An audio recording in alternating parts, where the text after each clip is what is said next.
Me Time and Murder is intended for mature audiences. Listener discretion is advised. Hello and welcome back to part 2.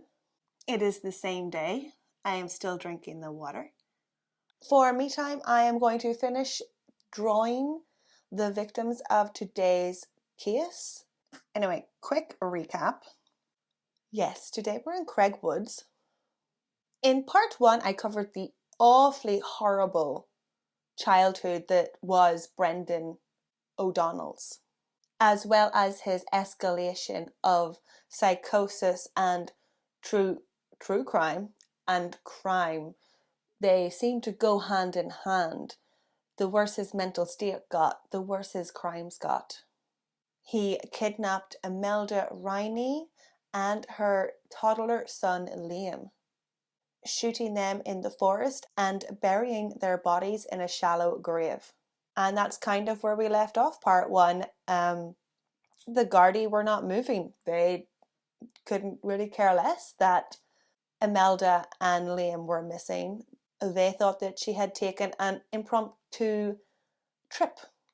Meanwhile, Imelda's ex-husband Val is desperately trying to get the media involved and get the locals, get everybody open their eyes, look for Imelda. She's here somewhere, right? Oh yes, and thank you to today's Patreon for requesting this episode, Lou Marie. Thank you, Lou Marie. After Val's appeal on the news, pleading for help and information on Imelda and Liam that same Tuesday night, 37-year-old Father Joe Walsh went missing from his home in Ayr Court, a 40-minute drive from Whitegate. Father Joe was said to be quiet, hard-working, and a sincerely caring person. Of course, it was Brendan. It is thought that Father Joe was carjacked as he was driving after dropping a parishioner off home late Tuesday night. Brendan held him captive for hours. Father Joe tried to talk sense into Brendan, tried to make the young, disturbed boy see reason. But Brendan wouldn't have any of it. Father Joe offered him money, offered him his watch. But Brendan was not interested in that. Even though he was planning on robbing the post office just a few days prior. Like, does he not need money anymore?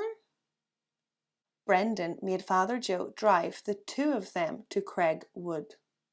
Apparently, Father Joe told Brendan that Brendan could kill him as long as Brendan, promised to not hurt anyone else after.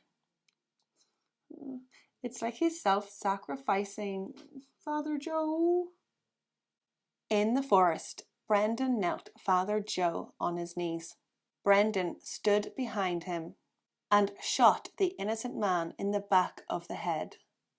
Father Joe died instantly. This time, Brendan couldn't be bothered to dig a grave for Father Joe, and unfortunately he disposed of him in a forest drain. Brendan then drove Father Joe's blue Opel Astra to Williamstown Harbour, a 15-minute drive away from Craig Wood. At Williamstown Harbour, Brendan again set the car on fire. This time he didn't take off the license plate. The next morning, Wednesday the 4th of May, Father Joe was reported missing immediately when he didn't show up for Mass on Wednesday morning. Father Joe's car was found burnt out just a few miles away from Imelda's home. The car was quickly identified as Father Joe's, and Gardaí launched a search for the missing priest. Now, can I just point out that Father Joe is missing for a few hours, and they found his burnt out car, and immediately a search is launched. But also, Imelda and Liam were reported missing, or were attempted to be reported missing by Val, nearly a week ago at this point. And nobody's looking for them. No search by the Gardaí has been launched. But a search is launched for the priest within hours. Maybe the priest just took a impromptu vacation or trip. Why would you immediately be searching for him after a few hours, but not for a mother and child? Also, a little red car was found, burnt out, in the area that Imelda was seen last. Why is there no sense of urgency over this? Multiple locals reported to the Gardaí that they had seen Brendan O'Donnell driving Father Joe's blue car. The manhunt was on for Brendan. It wasn't until Saturday, the 7th of May, 3 days after the discovery of Father Joe's car, that the first burnt-out car in Craigwood was finally identified as Imelda's. Obviously. 8 days after Imelda and Liam went missing. Finally, the guard announced that they were searching for 3 missing people now. And I mean, it's I don't know why they're doing like a search and rescue. Like, it seems a bit late for that. No, it's been over a week. Her car is burnt out. There was signs of abrupt departure from her home. Like, this should be an immediate murder investigation, no? They need dogs, forensic experts, people looking at CCTV footage. Like, they're too late anyway. So, yes, the main suspect was the shady forest squatter Brendan O'Donnell, and his face was plastered all over the newspapers. The full force of County Clare Gardaí were out, looking for Imelda, Liam, Father Joe and, of course, Brendan. Gardaí divers had dragged the surrounding waters where the priest's burning car was found, but they found no evidence there. There was helicopters and armed forces combing the whole area of Whitegate looking for clues. Gardaí made an appearance on the news, appealing for Brendan to turn himself in. They knew it was him, and he knew they knew. Brendan knew it was only a matter of time until the Gardaí found him. Panicked, he broke into a house and kidnapped a 17-year-old girl, Fiona Sampson. At gunpoint, he forced Fiona to drive him out of the Whitegate area. Poor Fiona, petrified and barreling down the road, lost control of the car and crashed. Thankfully, this crash wasn't too bad, but it did create a scene, and the helicopter spotted the crashed vehicle. Brendan pulled Fiona from the car and dragged her for 3 miles through Craig's Woods. Fiona, all the time in her bare feet. Her bare feet were cut, battered, bashed and bruised, running through this wet, dirty forest, with the Gardaí and her father in pursuit. Like, they were after them. They knew, they could see him. They were following. When Brendan and Fiona reached an open road, Brendan tried to hijack at gunpoint a local farmer's car, Eddie Cleary. But Eddie, without hesitation, bravely managed to pull the gun from Brendan. As it went off, it shot a hole in the roof of the car. The Gardaí arrived on the scene, screeching to a halt. Fiona was petrified. She had blood splashed all over her feet. She whimpered in pain and fear, still in her nightie. "Where is Imelda and Liam? Tell us where the priest is." The guards shouted, demanding to know. Brendan refused to answer. Brendan was pushed to the ground, handcuffed and taken away. Fiona and Eddie were shaken but unharmed. Both were taken to the hospital to be treated for shock. Now that Brendan was in custody, the search continued to find Imelda, Liam and Father Joe. On Saturday evening, Father Joe would be the first to be found in Craigwood. He was found above ground with 1 shot to the back of the head. The next day, Sunday the 8th of May, Imelda and Liam were found in their shallow grave, only 20 feet from where Father Joe was found.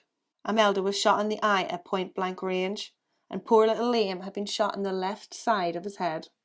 Imelda's ex, Val Balance, was taken to the scene to identify Imelda and Liam. Like, what the fuck, is that really necessary? Does he have to go to the scene? Like, aren't they covered in dirt and blood? And, like, is that necessary? Couldn't they have been cleaned up first? Is that too much to ask for poor Val? After the way you treated him, you continue to treat him badly by scarring him for life? Imelda and Liam were brought to Whitegate Church for the funeral. Many people came to pay their respects, including the local primary school children, who would have been soon Liam's classmates. Father Joe's funeral took place in Aircourt Village, and this also had a huge turnout. Before Brandon could stand trial, psychiatric evaluation had to be done, obviously. So what do you think happened? Brendan had been in and out of psychiatric hospitals his whole life, on and off meds for depression and psychosis. His medical records and run-in with the law were as long as the woods in which he was sleeping rough. And he is only 20. So clearly this man is fit to stand trial. The psychiatrists reported. Brendan, amazingly, was deemed fit to stand trial.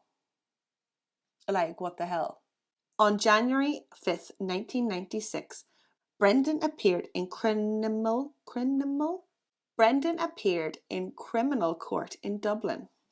He was faced with 6 charges, including murder, rape, unlawful imprisonment, and the illegal possession of a .22 0.22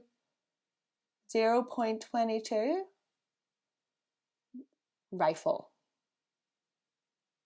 as well as its ammunition. Brendan denied all the charges and pleaded not guilty.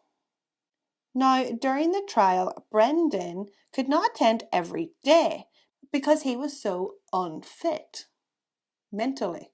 Apparently, when Brendan was due to be in court, he would be transferred to a mental hospital, then to the prison, and then transferred from the prison to the court. After court, he was then transferred up to the mental hospital again. To everyone involved, it all seemed a little dodgy. Like, if he was so fit to stand trial, why is he being transported back and forth from a mental hospital? Also, during the trial was delayed because Brendan tried to kill himself. However, despite him quite obviously being psychiatrically unfit and not present, the trial continued. First of all, it was established that there was absolutely no connection between Father Joe and Imelda Riney. At the trial, Brendan's teacher from primary school described in court that Brendan was the most disturbed child he had ever taught in his 22 years of teaching. During the trial, Brendan tried to claim that he was in a relationship with Imelda, and so the sex was consensual.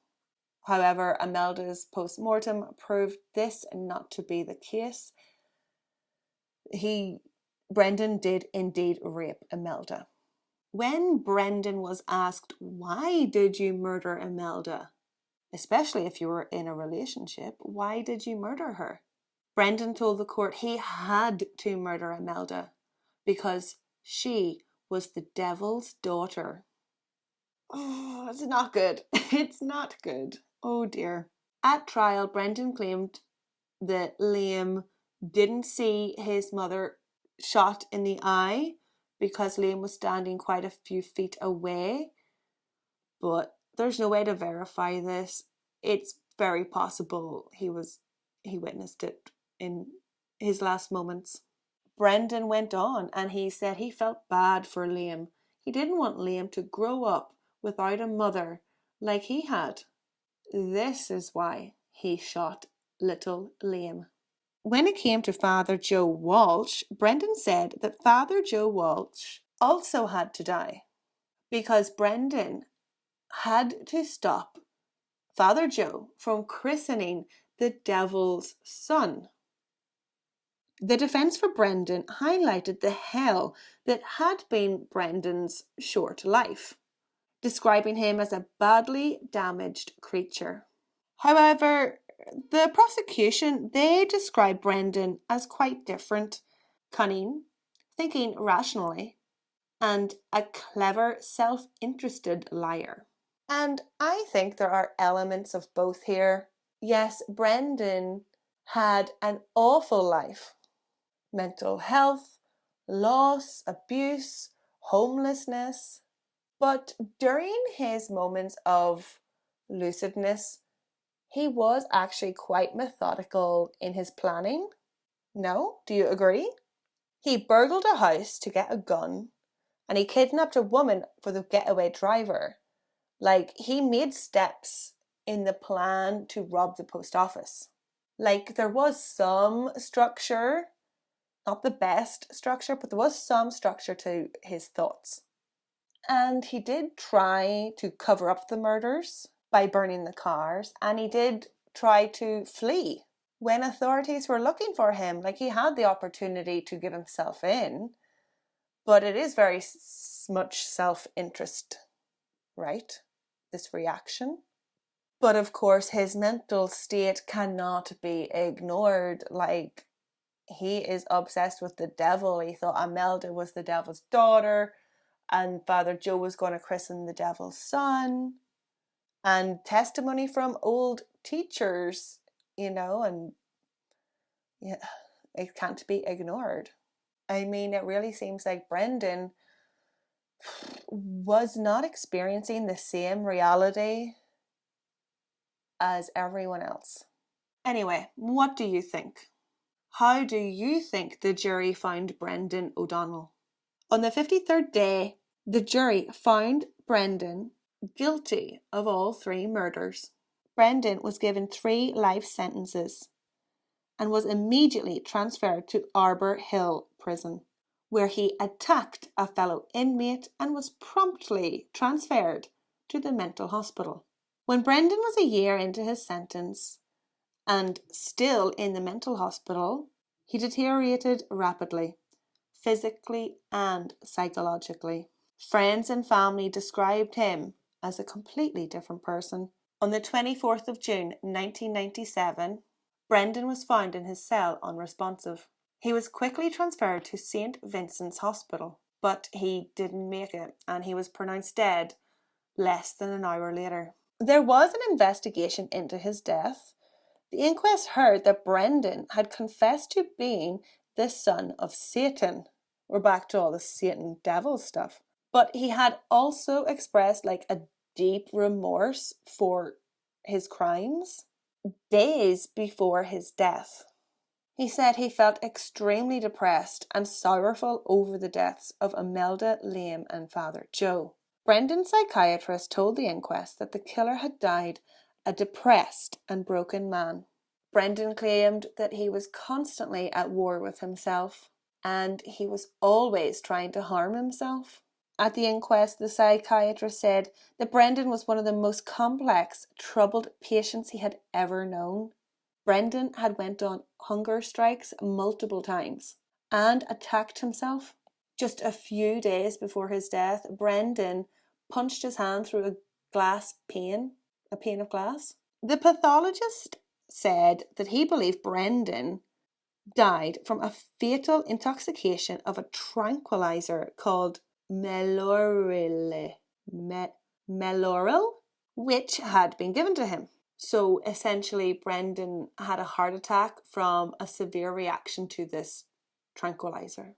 The jury returned the verdict as death by misadventure, which I don't really understand. Like, if he was given a tranquilizer and he had a reaction to it, it's not really Brendan's fault, isn't it? Somebody else's fault for maybe giving him a tranquilizer that didn't react well with him. Maybe it was too strong. Maybe he had a heart condition and nobody cared to check. I feel like it's not Brendan's fault. Like, obviously he deserves to be locked up, but I mean, it's not his misadventure. It sounds like it was somebody else's misadventure. The Whitegate community did not rejoice at Brendan's death, but they were relieved that he would never be returning to Craigwood. Fiona, the 17-year-old girl that was kidnapped by Brendan, went on and became a nurse. And Imelda's oldest son, Oisin, followed in his mother's footsteps and is now a successful artist. Since the murders, a shrine has been made at Craigwood, where the bodies of Imelda Riney and Liam Riney were found. Local residents criticised the Gardaí, saying that the guards were unnecessarily slow in mounting a full-scale search. Very unprofessional. It is very sad that the detention and health services failed Brendan at such a young age. He should have had professional intervention instead of being drugged and raped as a child. And this case is infuriating because of the guards as well. Like, if they weren't so slow to react to Imelda and Liam, they could have stopped Brendan from kidnapping Father Joe. Like, Father Joe Walsh was completely unnecessary. They could have got him, but the guards didn't want to go after a blow-in. They didn't want to help an outsider. And nothing was done about that, by the way. They were just criticised. Nobody was laid off. So what stops them from doing it again? Anyway, what do we think? I will probably work on it a little more, but I will put the finish here. I hope you like it. And that is the end of this crazy twisty case. I did not know it. I love these little known crimes. Like, this guy doesn't even have a Wikipedia page. So you can imagine how long I spent reading articles about it. I had to filter Google search news from 1990 to 1995. Like you used to do at uni to find relevant different sources. But yeah, so it's great to do a case that nobody knows. Thank you, Lou Marie, for requesting this case, and I'm sorry for skipping you, but I hope I made up for it.